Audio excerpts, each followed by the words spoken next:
हुई कथा में उपस्थित भाइयों बहनों वडीलों महापुरुषों साधु संतों महापुरुषों सबका आदर करते हुए आइए शिव महापुरुष कथा का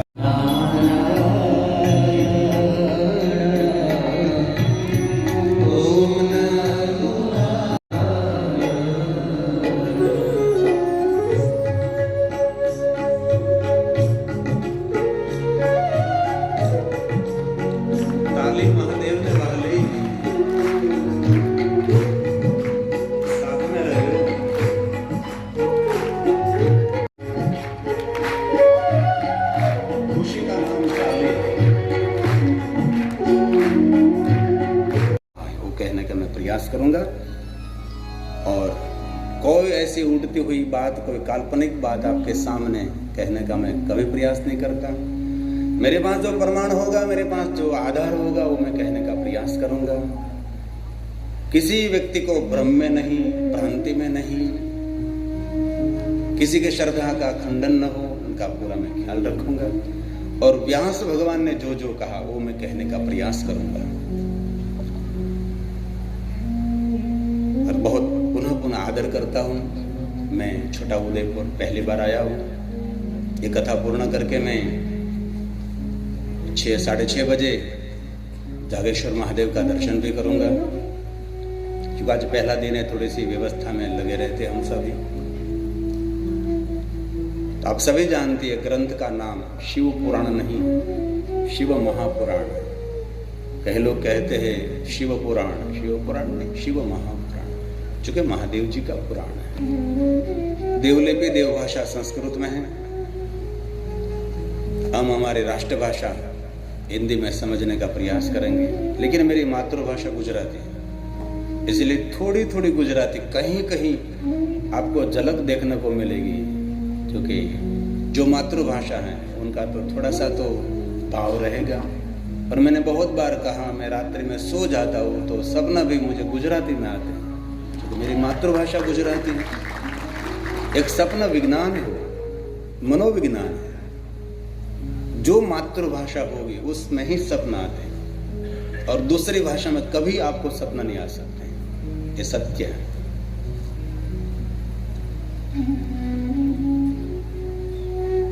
24,000 श्लोक 7 संहिताओं के साथ एक ग्रंथ महादेव का स्वरूप है।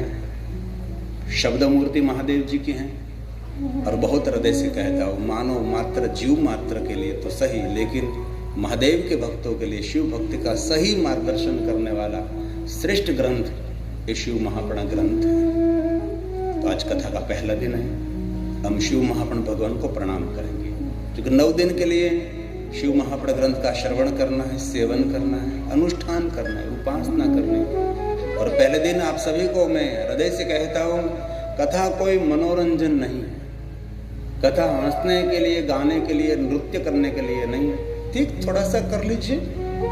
महादेव जी को गीत प्रिय है, संगीत प्रिय है, नृत्य प्रिय है, लेकिन कथा एक गंभीर विषय है। गंभीरता से कहना भी चाहिए और गंभीरता से सुनना भी चाहिए। कथा एक श्रेष्ठ व्रत है, ये उपासना है, ये साधना है। शब्द रूपी पुष्प लेकर भगवान की हम पूजा करेंगे। इसलिए हमारा 9 दिन का अनुष्ठान रहेगा। और बहुत सारे श्रोताओं ने मन में संकल्प भी किया होगा कि हम पहले दिन से 9 दिन तक भगवान महादेव की कथा का श्रवण करेंगे। और जिनने नियम धारण किया उसका 9 दिन पूर्ण हो, आदर के साथ सांगोपांग, ऐसा महादेव को हम हृदय से प्रार्थना करते हैं। क्योंकि बहुत सारे शिव भक्त होते हैं, निर्णय ले लेते हैं कि 9 दिन को सब कुछ छोड़ देना है, संपूर्ण भगवान महादेव की कथा श्रवण करने है। ऐसे श्रोता होते हैं। इसलिए भगवान व्यास जी जो कथा सुनते हैं ना, उसका बहुत आदर किया है। कोई भी जाति का, कोई भी ज्ञाति का, कोई भी वर्ण का, कोई भी देश का, कोई भी वेश का जो मनुष्य महादेव की कथा का श्रवण करते हैं, उसके लिए कहा रुद्र एवं न संशय। वो साक्षात रुद्र तुल्य है। वक्ता को रुद्र तुल्य नहीं कहा, कथा सुनने वाले श्रोताओं को रुद्र तुल्य कहा। हमारे लिए भगवान आप हैं, हम तो आपके पुजारी हैं। भले ऊंचे आसन पर बैठे तो व्यवस्था है, भगवान व्यास का आदर है, लेकिन वक्ता श्रोता का पुजारी होना चाहिए। शब्द रूपी पुष्प लेकर हम आपकी 9 दिन पूजा करेंगे। इसलिए आप हमारे लिए कोई मनुष्य नहीं है, आप हमारे लिए साक्षात मेरे महादेव का स्वरूप हैं, आप हमारे लिए रुद्र का प्रतीक है।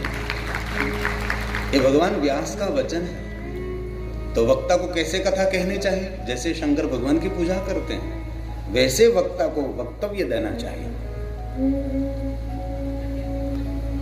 ये श्लोक महर्षि वेदव्यास रचित हैं, शिव महापड़ा ग्रंथ का है। इस ग्रंथ को हम प्रणाम करेंगे आदर के साथ।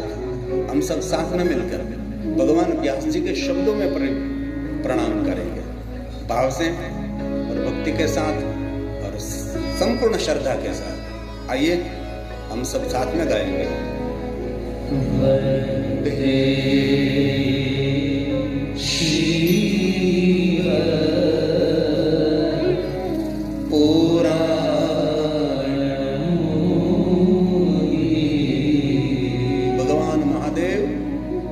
आपका वांगमय स्वरूप शिव महापण भगवान को हम प्रणाम करते हैं। धन्य शिव महापण से कथा परम पावनी, जगत को पावन करती है, मनुष्य जाति को पावन करती है। यस्य श्रवण मात्रण है पापी या नपी, मुक्ति का अधिकारी है। भगवान की कथा सुनने से क्या मिलेगा? मुक्ति मिलेगी। मुक्ति का अर्थ क्या है? निष्क्रिय होकर परमात्मा के लोक में रहना, उसका नाम मुक्ति है।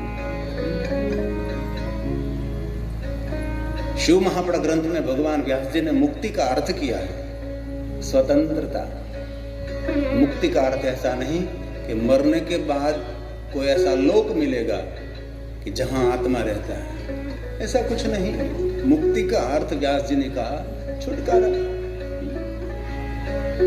बहुत सारे बंधनों में हम बंधे हैं, संसार का बंधन, कुटुंब का बंधन, परिवार का बंधन, इनमें से मुक्ति मिलेगी। कर्जे में से मुक्ति मिलेगी, चिंता में से मुक्ति मिलेगी, उद्वेग में से मुक्ति मिलेगी, भय में से मुक्ति मिलेगी। मुक्ति का अर्थ है छूटना।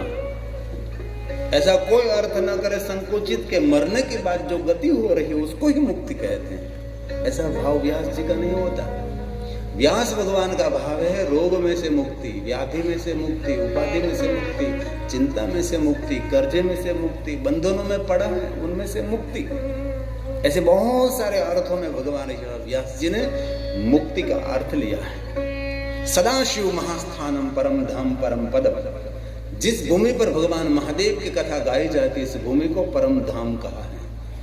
हम कहां से आए? हम परम धाम से आए। परम धाम की आत्मा है। जो कोई भगवान महादेव की कथा का श्रवण करेंगे परम धाम परम पदम, परम धाम भी मिलेगा और परम पद भी मिलेगा। सदाशिव महास्थान। यहाँ आकर कोई कथा ना सुने लेकिन यहाँ आकर अपना कोई पैर रखे वो भी परम धाम का अधिकारी होगा। कथा सुनने के बाद अलग रही, समझने के बाद दूसरी रही, स्वीकारने के बाद तो आपके मन की रही। हम कहते रहे लेकिन आप स्वीकारो न स्वीकारो आपके मन की इच्छा है।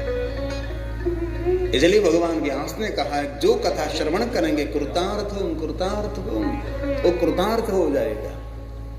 क्योंकि भगवान की कथा मनुष्य मात्र को, जीव मात्र को कृतार्थ करती है। धन्य धन्य कथा शंभो स्तवम धन्य धन्य एव च यदा कर्णन मात्र शिव लोकम ब्रजेन्द्र। जिनके कान में भगवान महादेव की कथा के शब्द पड़ेंगे वो मनुष्य भगवान महादेव के लोक के अधिकारी रहेंगे। शिवलोकम ब्रजेन्द्र। ये सभी वचन भगवान व्यास जी के हैं और मैं तो मध्यस्थी हूँ, एक शिक्षक का काम करता हूँ, एक टीचर का काम करता हूँ।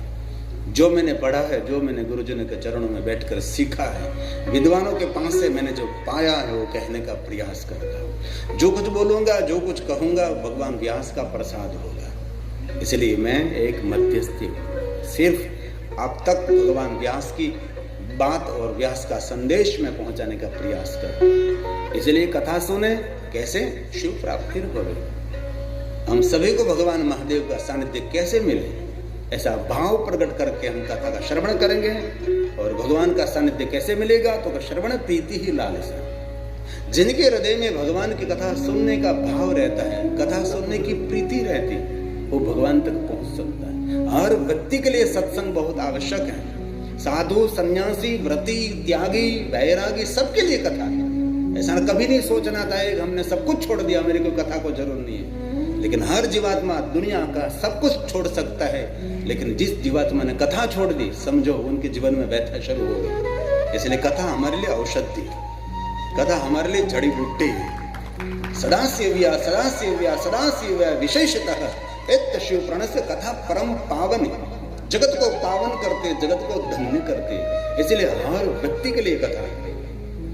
इतना ही पढ़ा लिखा विद्वान हो जिसने वेद कंठस्थ कर लिया, एक एक श्लोक जिनको मुखपाठ है, जिनने सब कुछ छोड़ दिया है, इतना वैराग्य प्रकट किया है, लेकिन उनके जीवन में जो कथा नहीं होगी उसको पतन होने का भय रहता है। इसलिए कथा हमारा कभी पतन नहीं होने देती। कथा हम सबको प्रगति के पंथ में रखती है। और एक बात दिल से कहता है, अभी संघवा में कथा थी मध्य प्रदेश, संघवा की कथा पूर्ण करके मैं केंद्र शासित प्रदेश में गया। केंद्र शासित कथा पूर्ण करके फिर मैं मध्य प्रदेश के बॉर्डर पर आ गया, छोटे उदयपुर। वहां एक अंतिम दिन मुझे बहन मिली थी। बहन की बात मुझे बहुत अच्छी लगी। उसने कहा, बापू पूरे दिन तो कथा नहीं सुनी, लेकिन 9वें दिन हम कथा सुनने के लिए आए हैं। क्यों? 9वें दिन कथा सुनने से 9 दिन कथा सुनने का फल मिलता है। तो बहुत बड़ी बात है। तो मैंने उसको कह दिया, कथा फल के लिए नहीं होती, कथा जीवन को सफल बनाने के लिए होती है। फल की क्यों अपेक्षा रखते हैं? हम जीवन में कैसे सफल हो, हम जीवन में निष्फल ना हो, हमारे श्रद्धा की नींव की ईंट मजबूत रहे, ऐसा भाव प्रकट करने के लिए हम कथा सुनते हैं। इसलिए जो कोई मनुष्य कथा का श्रवण करेंगे, रासु यज्ञ पुण्य, इस मनुष्य को रासु यज्ञ का पुण्य मिलेगा। अग्निष्टोम शतेन तत्पुण्य, तीर्थ वहां दौड़ते दौड़ते आते। मानसने आमंत्रण આપવું પડે છે, પણ કથામાં તીર્થોને આમંત્રણ નથી આપવા પડતા। વગર આમંત્રણ બધા તીર્થો આવે છે। ભગવાનની કથા શરૂ થાય, દેવતાઓને પણ આમંત્રણ નથી આપવું પડતું, તીર્થોને પણ આમંત્રણ નથી આપવું પડતું, પણ માણસોને પગે લાગીને આમંત્રણ આપવું પડે, ભાઈ કથા સાંભળવા આવજો। लेकिन कभी कथा में बैठता नहीं। मैं गिरी हूँ इसलिए गिरी कहूंगा। गिरी पूरी भारती बानर तीरथ सागर सरस्वती, मैं 10 नामी हूँ। आदि जगत गुरु शंकराचार्य हमारी परंपरा है। आनंद के लिए कथा सुननी चाहिए। ऐसा नहीं कहता कि मैं लगातार पूरी साल कथा सुनते रहो। कभी कभी ऐसा अवसर मिलता है 9 दिन के लिए, और 9 दिन अवसर खड़ा करने के लिए कितने दाताओं ने दान दिया होगा, कितने अपने जीवन का कीमती समय दिया होगा।